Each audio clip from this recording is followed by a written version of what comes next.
it's not you. Acting. Sorry, what was the first one? I'm asking. Okay, go back to it.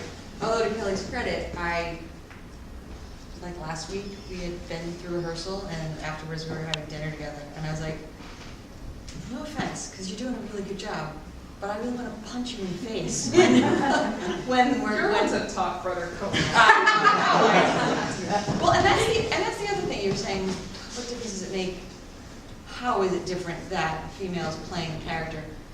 As me playing a man who's lecherous and it's disgusting and it almost is, it's very unpalatable to myself to do it, to act it, even though it's acting, it's like, this is gross, I feel really gross about who I am being right now. The sickest thing is like finding the fun in that.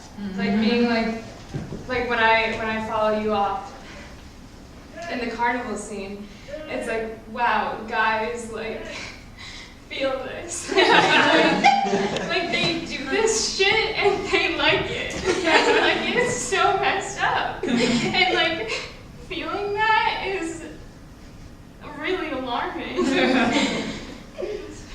magic of theater. I remember what the first thing was. Okay, what was the first thing? It was shortly after we came back from intermission and we're seeing them married and they're having a bit of a debate and it's like, he said, can't you, I don't remember his exact wording, but what he's basically saying is, man, you're talking and thinking too much. Can't you just be a wife? I can't just be a woman for 3 months. It's just 3 months. Terrible. Times, whatever. Yeah. Restaurant. Well, I thought the word actually obedient really struck me because it just brought me back to being a child, and it's such an ugly word that one person needs to be obedient to someone else. That, and I'm glad somebody brought that up. 'Cause that word is a tough word.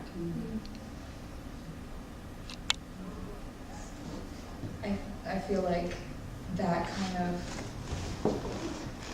the way Estelle talks about how he wants Gabriel to swear obedience, is like a stamping out of possibilities, and that's one of the things that we talked about for the scene where Faustina is telling Estelle, like, well, Antonia told me this, and Estelle says, all right, well, I'm gonna kill them both. And we talked about, like, the problem there being, like, apart from the intended murder, is Estelle cutting off possibilities for them to ever be happy, and he doesn't realize it. He thinks he's moving forward, and actually he's locking the door and blowing up the building. I love the fact that Gabriel was so well educated, and I think that was a real crucial part of the story, that being educated helped them to see the world has so many different possibilities no matter what gender you are. So education is key. Yes. Yeah, even though in this particular case the education was, well, women all over the world are subjugated, you don't want to be like them. But, Right, yeah. exactly. As an incidental bit to like a full classical education. So I have another question then. One character we haven't mentioned at all so far is Faustina. We have not mentioned Right. Yeah. I love Faustina. I love her so much. The most powerful woman. And I'd like to ask one question, and this probably will lead to more. Why is Faustina so attracted to us all? Why is anyone so attracted? No, we had this conversation about it. What do you see in him? My response, I believe, was, fuck knows. No, I had the suggestion that like maybe it's the... that wasn't the end of the conversation. Yeah, no, I had the suggestion that like for Gabriel, maybe it's like confusion between being attracted to Estolf and wanting to be Estolf, which is And I think definitely it's the same thing for Estelle to Gabriel. Yeah. But I was asking. But for Faustina, I don't know. For Faustina, I have no idea. That's not that excuse for her. I don't know. Is she constrained by a traditional female role? I don't know, but is Astolf sort of a stereotypical bad boy character in a way? I would say he is, but Faustina has a lot of other similar people to choose from, so I think in this case it's just no accounting for taste. Right, and you said is she constricted by female roles, and I think the best thing about Faustina is that she's the only woman in the play that's not. I mean, she's a businesswoman, she has power, she has money. Granted, she trades in flesh, and it's the only thing that she could possibly have as a business as a woman, but she owns herself. She says who, she says when, she says how much. Like, she's in control of herself, and she has her own money, and she has her own rooms, and she's badass, and she what? She's not married or Right. like.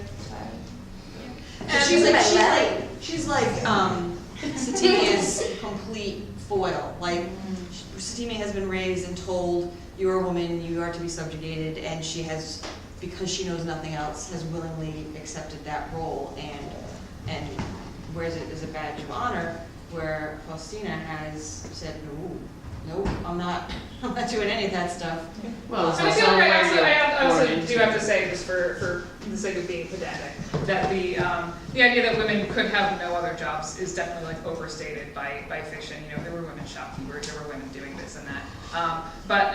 This is a fictional play, so I think the fact that those are the two female characters that we see is a significant thing. There's the completely hidebound, tradition-bound mother character who has completely accepted, as you say, this role in society, and the other option being a prostitute, who Gabriel directly compares himself to as a woman. He wants to treat me like them, Gabriel says. There's also socioeconomic Yeah, component to that. there's a class issue, Right, yeah. for sure. But what I'm asking is, why is she attracted to this total prick?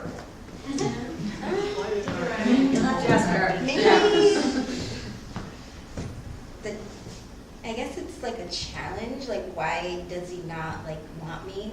And I just like what is it? Like why don't you want me? I have to try even more.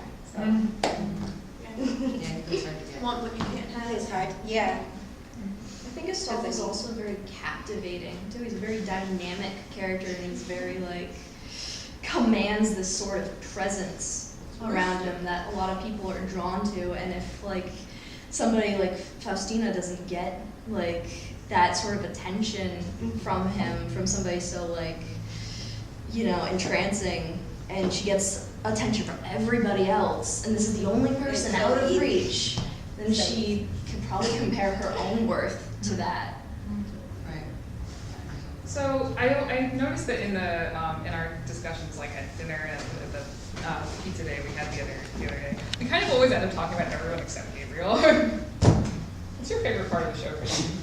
Oh, wow. I don't know. I feel like, Can you name several if you can't pick just one? yup. I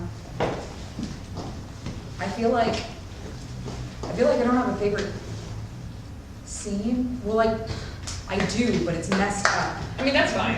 Okay. It doesn't have to be favorite because it's happy. Yeah. Is there a not messed up scene in the show? No, that's fair. Okay. Yeah, no, my favorite scene is, Tavern fight isn't messed up. That's great.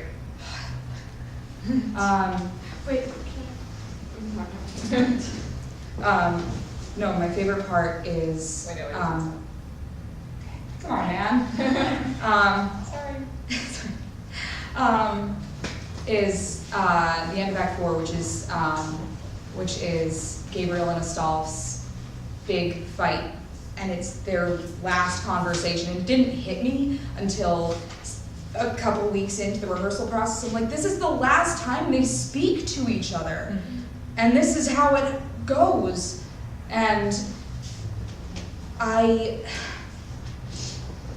really love the portrayal of their relationship. How I feel like we were talking at one point about how it seems unlikely that Gabriel, having been raised the way they were, would consent to be relegated to this lesser role and just submit to Astolf all the time. And I had a lot of trouble with that, and I had to, well, I mean, who knows what it actually is, what it was actually supposed to be, but what I came up with anyway, was that Gabriel sees them as the same. I think Gabriel feels like they were both raised to be men, to be upper class men, even though Gabriel was raised with, you know, more privilege and also no social interaction, which is huge, obviously. And so he sees them as being on the same level and thinks like, okay, I can do this for you. First off, my existence means that you suffered more than you should have, even though that wasn't my fault. But like, I can do this for you. I can sacrifice for you because that's what people do for each other when they love each other. And then you just need some more time, and when you figure it out, you'll be able to do the same for me, and we'll be okay. But it's never okay. Everything is terrible. Everything is terrible.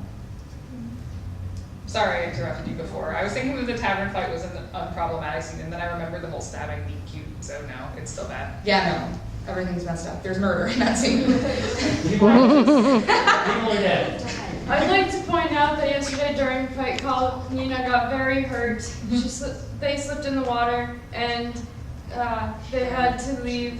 And I mean, could you even tell? Like, they were great. Yeah, no, they missed their class.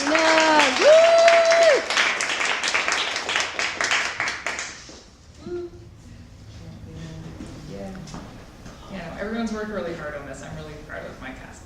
Yeah, can I ask a question? Did anyone, like, this is like